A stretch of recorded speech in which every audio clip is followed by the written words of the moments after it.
Yeah, I hope that you hearing me.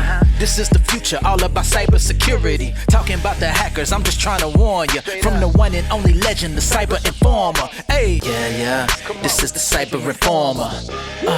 This is the cyber reformer. Let's go. It's time for the Cybersecurity Business Connect and Protect Central Coast how-to video. I am Michael Trimblett, the Cyber Informer, at cyber_informer on Twitter, and today we'll be talking about two of the Essential 8's topics: patching operating systems and patching applications.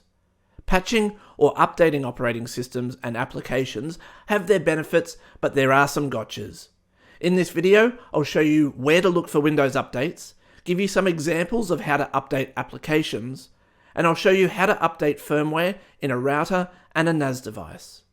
I'll also give you a peek behind the curtain on how managed updates work when you are on a Loyal IT Managed Services Support Agreement. Let's go. In the context of the Essential 8, what does patch operating systems mean? Patch or mitigate computers, including network devices with extreme risk vulnerabilities. Use the latest operating system version, don't use unsupported versions. If you want to know more about this topic, head over to cybersecurity.loyalit.com.au and check out the Patching Operating Systems video there. In these videos, we'll be talking about Windows. We will concentrate on Windows because that is where these principles apply the most. Whilst Mac and Linux need to conform to the same rules, Windows in the business world is by far the majority operating system, thus the biggest target. In this video, I'll show you how to manage your Windows updates. What does patch applications mean? Applications are programs that are run on operating systems. For example, Microsoft Office is the application that runs on the operating system Windows 10. For more information about what an operating system is, please go back and watch the Essential 8 informational video, Patch Operating Systems. Patching applications refers to ensuring that you are running the latest version of the applications you use. If you use Adobe Reader to read PDF documents, you need to ensure you're running the latest version of that product. The term patching means to update. The terms are interchangeable. We'll have a look at different patching methods in this video. For that, we need to enter the propeller hat zone. This section is rated 2 propeller hats out of 5 as we'll be walking through updates for Windows, some applications, and some network devices. We'll start with Windows 11. To check for updates, click on the Start button, type in Update, and click on Check for Updates. The update screen will appear. Click on the Download Now button up in the top right-hand side to start downloading updates. There are a number of additional options that you can check in here as well, including Update History. If we click on Update History, we'll see all of the updates that have been applied and when they were successfully installed. There are different types of updates: feature updates, quality updates, definition updates, and other updates, all of which we can see the history for.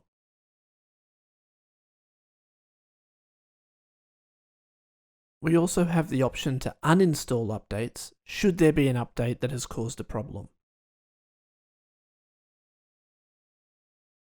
Let's have a look at some of the advanced options.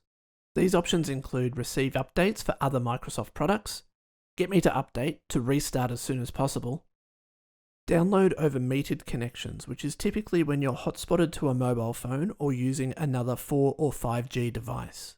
Notify me when a restart is required to finish updating. Usually the notifications will appear in the bottom right-hand side just above the time, which will allow you to click on Remind Me Later or Restart Now.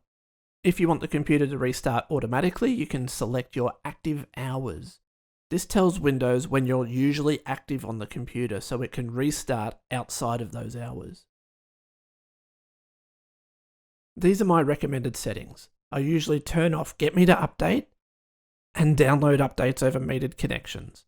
This means that it will receive all updates, it'll update all Microsoft products, it won't download updates over metered connections, so when I'm connected to my hotspot on my phone, it will not try and update then.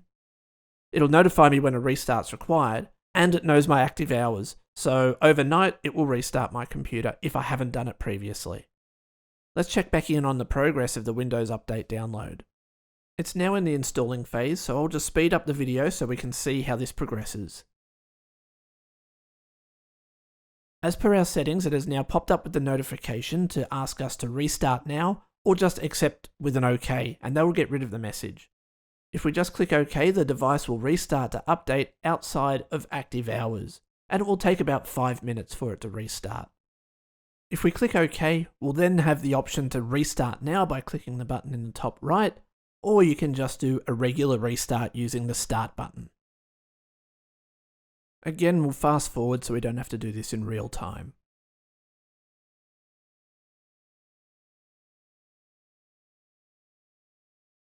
Once we've performed updates, we need to go in and check for updates again, just in case there was some that it didn't find. We go to Start button, we type in Update, and then click on Check for Updates. We'll then click on the Check for Updates button in the top right-hand side, and it will now check for more updates. If it finds more updates, it will start automatically downloading them. Click on the Install Now button to install these found updates.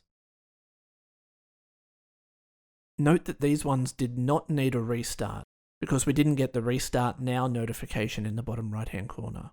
Then one more time for good measure, we'll click on Check for Updates. No more updates are found, so we can just close out of the Windows Update screen. Let's have a look at Windows 10. You'll see that it doesn't differ terribly much from Windows 11. We can check the version of Windows 10 by doing a winver command.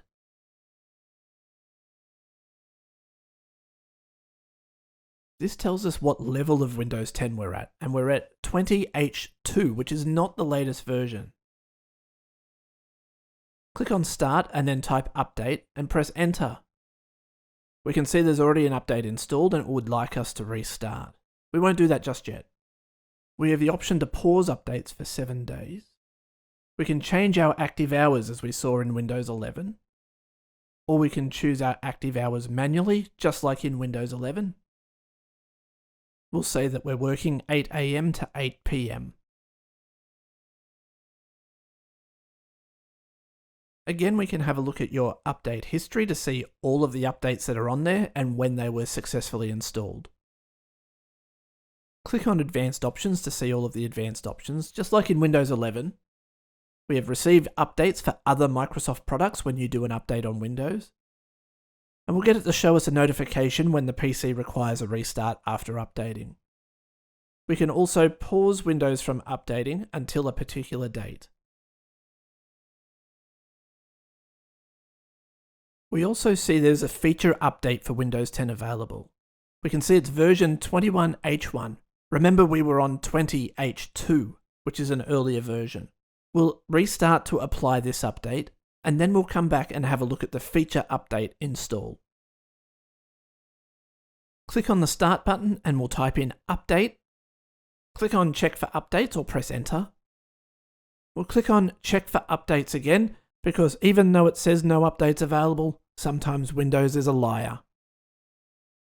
We'll fast forward through this again, and there you go, Windows was a liar.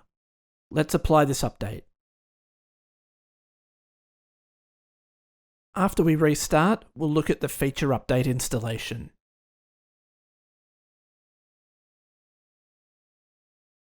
Click on Start and type in Update and press Enter. Click on Check for Updates button, just in case Windows is lying again. This time it's not. It can't find any more updates. Now we'll go through downloading and installing the feature update for Windows 10. Before we do that, let's just check the Windows version again. We can see it's version 20H2, and we've got 21H1 that we can download and install. We'll click on the Download and Install button, and now we wait. Once we restart, we'll be on 21H1. Now we're back. We'll run the winver command again to see what version we're on. Success! We're on 21H1. We've now successfully upgraded Windows 10 to the latest feature update. One last time, let's check Windows for updates, because we never know when it's lying. How about that? It was lying. But it looks like this one does not need a restart to complete its installation. You'll also notice that there's an optional quality update available. We can download and install it, but it is a preview version. Now, preview versions are usually beta versions, so it may be unstable, so I would not recommend you normally do this. Certainly not in a production environment. But I'll do it here, just so you can see what it does. I'll fast forward the video because it does take some time to download and install. Click on the restart button when prompted. Fast forwarding again. Boy, I wish updates would complete this quickly in real life. Now we've restarted, let's check for updates again. Click on the start button, type in update and press enter. It says that we're up to date, but we'll click on the button again.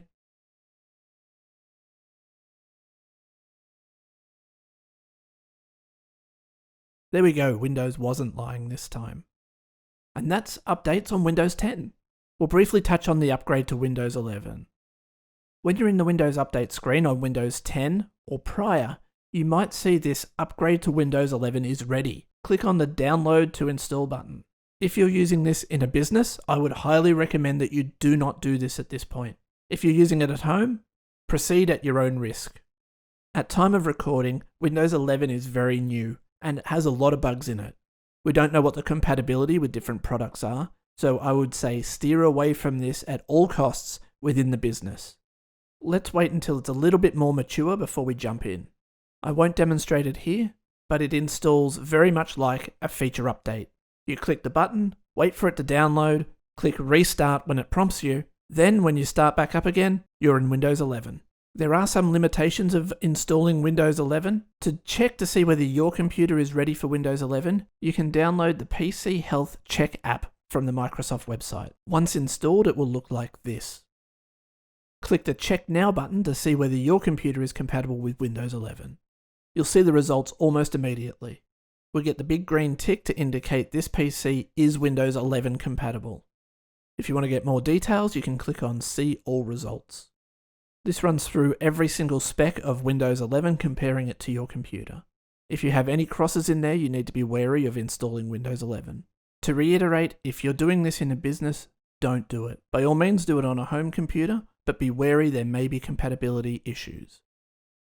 Now we'll have a look at the different types of updates that are available for applications. Some can be automatic, but prompt you. Some are a manual update. Some will only update if you go into the correct section. Some will have a silent update, or optionally a manual update. Let's have a look at all of these variations. Let's have a look at Notepad++. As soon as we go into it, it asks us, do we want to download the latest update? We'll click yes, and then yes again. We'll then click yes to user access control, and we'll just click next all the way through the options until we hit finish. It then opens up, and we're on the latest update.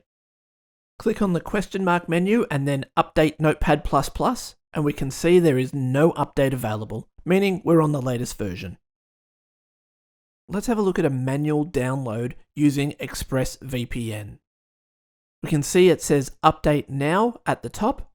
We can click on that and that will take us to a web browser. The web browser will take us to the download page. We then click on download. It will download the latest update. We then have to apply that update manually. To do that, click on Open File, then click on Yes to the User Account Control prompt, and we can see it starts installing. Once complete, it tells us the installation is complete, and we can click on the OK button. Then we'll click Yes to the User Access Control screen.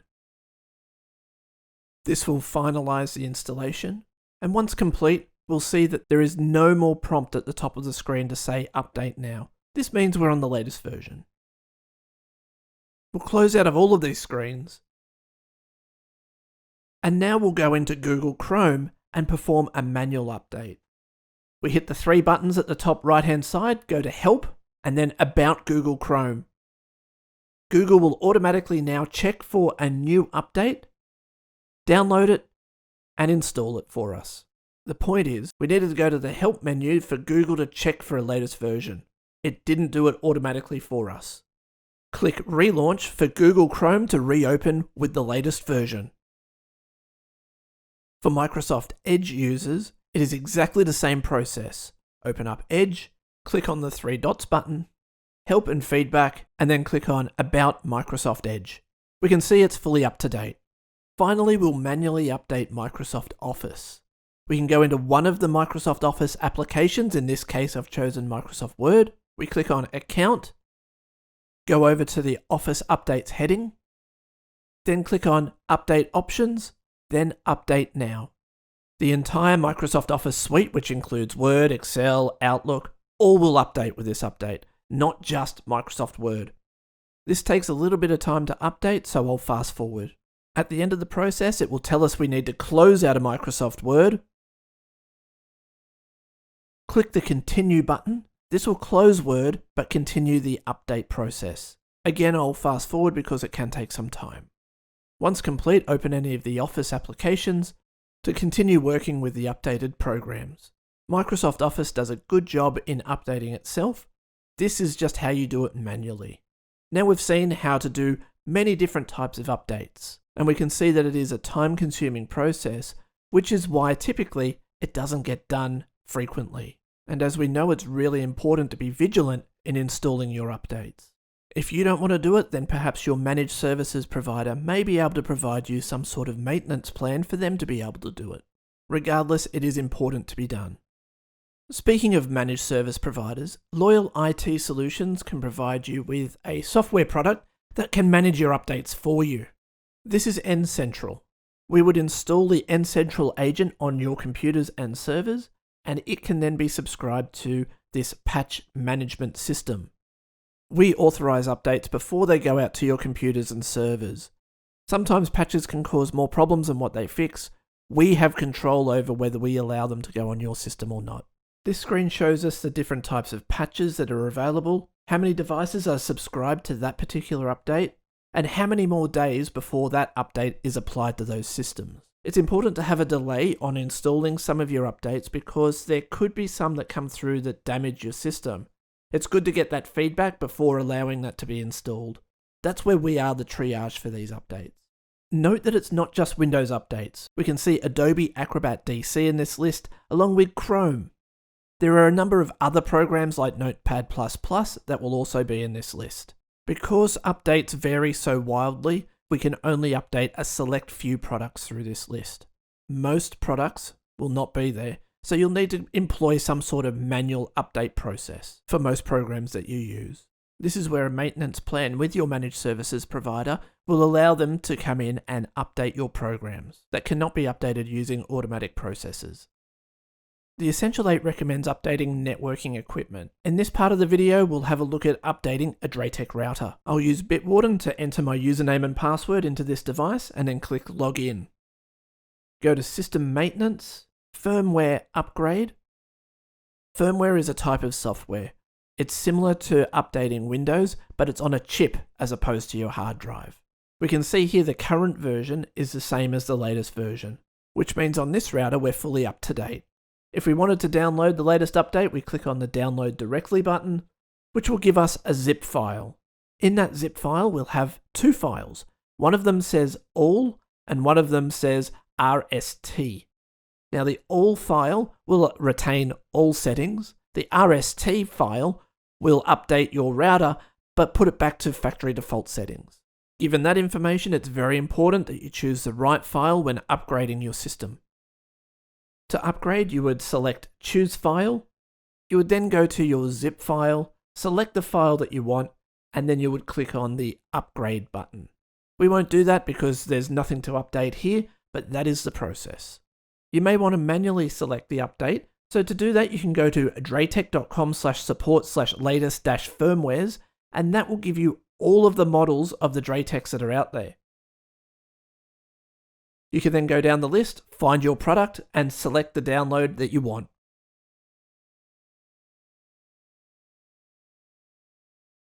This process is more time consuming and harder than doing it the way that we originally looked at. But it is an option for you. Updating a firmware will usually mean that the device needs to be restarted. So you need to choose your time carefully when applying an update because you may take everyone offline. We'll see an example of this when we update our QNAP NAS device, which we'll do right now. NAS devices, along with many other IoT devices or Internet of Things devices, operate on the concept of firmware as opposed to software. because the operating system is typically stored on a chip. Now that we've logged into my QNAP device, it will tell us that an update is required. But it also tells us that we should be restarting the NAS before we apply the update. This is so that you don't brick the device. Firmware can fail when it installs, and if it fails when installing, then the device becomes inoperable. This is why you do a restart to clear out anything in memory so that it has a clean slate to work from when it updates its firmware. Again, this can take some time, so we'll fast forward this reboot process. That reboot took 10 minutes to complete. And that's a typical speed that you'll get when restarting these devices. This is why it's important to plan, so you minimize the downtime for any critical systems using this component. When we log back into the NAS, we'll then be prompted with a new screen saying Update. And we'll accept that update by clicking on the Update button. It tells us a little bit about the update, but we usually just click on Continue. It checks for the update again, and then it starts downloading. Nothing with updates ever goes quickly, so I will use the fast forward button again. This update took 12 minutes to download and install. After the update is complete, we need to click on the OK button to restart. If we don't click on the OK button, it will restart in 60 seconds anyway. Let's fast forward through this again. This took another 15 minutes to reboot. So all up, updating this NAS's firmware took about an hour. And because you normally back up to this device, usually these devices are updated and restarted after hours, or between backups. But this depends on how your infrastructure is configured. Once we log back in, we'll go and check for updates again, because like Windows, you never know when it's lying. So we'll just make sure 100% that there are no more updates to be had. In the search bar, we'll type in update so we can quickly get to the firmware update screen. It's taking its time because it's still loading up in the background, just similar to what happens with Windows when you first turn it on for the first time. It takes its time to load things up. So what we'll do now, once we're in the screen, we'll click on the Check for Update button and just make sure it comes back and says there are no more updates. After about 30 seconds, it comes up with the firmware is up to date. This means we don't have to install any further updates and we're fully updated for now. The beauty of these NAS devices is that you can have apps on them as well. So after you've installed the firmware, it's really important to check to see whether there are updates to the apps. Very similar to what will happen on your phone, you'll get the notification saying that there's an update available. You can update them one by clicking on the update button underneath the app and then clicking OK. We'll do that to these two, or we could just go up to the top right there and click on the Update All button. And as we've learnt through all of this process, it takes its time, so I'll fast forward through this again. Updating these apps took about 6 minutes. So now we're fully up to date. We've updated the firmware and we've updated all of the apps on it. The entire process has taken about an hour and 15 minutes to complete. No wonder these devices don't get updated as frequently as they should. They're just a real-time drain. We're now exiting the propeller hat zone. Now we know how to patch operating systems, applications, and network devices. What did we learn? We learned how to update Windows 10 and Windows 11. We saw how to feature update Windows 10. We saw how to update various programs with different update mechanisms. We saw how Loyal IT's Managed Services product manages your workstation and server updates. And we also saw how to update other devices such as a router and a NAS. Thank you for joining me for a look at updating operating systems, applications, and devices. Don't put off updating, do it today. Don't forget you can contact me via email, Instagram, Facebook, or Twitter. Until next time, stay safe online. Oh yeah, this is the Cyber Informer. Hackers, you going down like, oh yeah, this is the Cyber Informer. Hackers, you going down, yeah.